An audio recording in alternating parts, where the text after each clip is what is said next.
Pieces in shorts programme में एक बार फिर से आपका स्वागत है। आज का विषय है करिम्पुझा वन्य जीव अभयारण्य। सबसे पहले देखते हैं ये खबरों में क्यों है।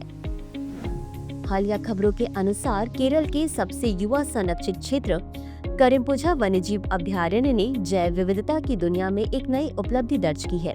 इस अभयारण्य ने जीव जंतु सर्वेक्षण में ओडोनेट्स या ड्रैगन फ्लाई और डेम्से फ्लाई तितलियों और पक्षियों की कुल 63 नई प्रजातियां दर्ज की गयी, जो पहले कभी यहां रिपोर्ट नहीं हुई थी।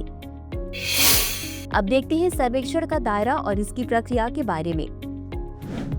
यह सर्वेक्षण 21 से 23 मार्च के बीच समुद्र तल से 50 मीटर से लेकर 2500 मीटर की ऊंचाई तक स्थित 8 आधार शिविरों पर किया गया।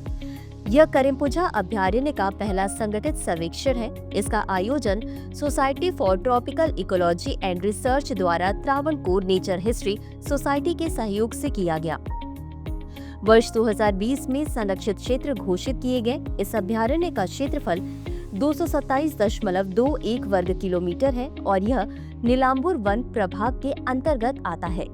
प्रमुख खोजें: ओडोनेट्स की 41 नई प्रजातियां दर्ज की गयीं। इनमें गोम्फिडिया कोडागुएंसिस, रेयोथेमिस ट्राइंगुलरिस, यूफेया फ्रेसेरी और प्रोटोस्टिक्टा ग्रीवली जैसी महत्वपूर्ण प्रजातियां शामिल हैं।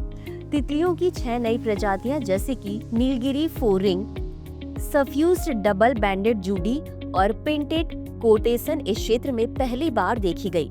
अब यहाँ तितलियों की कुल 263 प्रजातियां मौजूद हैं।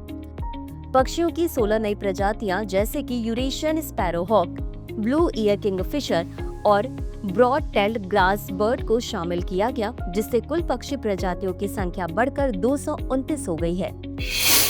अब जानते हैं करिम्पुझा वन्यजीव अभयारण्य के बारे में। यह केरल के मलप्पुरम जिले में स्थित है। इसका नाम करिम्पुझा नदी से लिया गया है, जो चलियार नदी की एक सहायक नदी है। यह अभयारण्य लगभग 227.97 वर्ग किलोमीटर में फैला है। इस अभयारण्य के वन क्षेत्र नीलगिरी बायोस्फीयर रिजर्व का हिस्सा है। करिम्पुझा WLS पूर्वी तरफ मुकुर्थी NP और दक्षिणी तरफ साइलेंट वैली NP के साथ सीमा साझा करता है।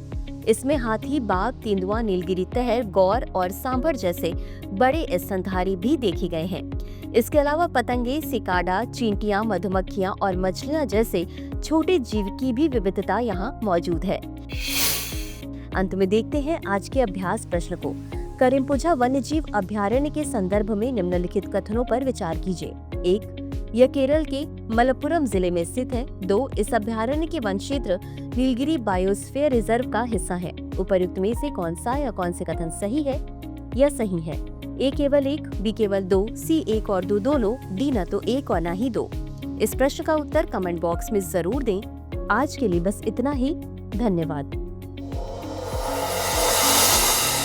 डियर व्यूअर्स, अपने एग्जाम की तैयारी को और बेहतर करने के लिए हमारे चैनल को लाइक, शेयर और सब्सक्राइब करना न भूलें।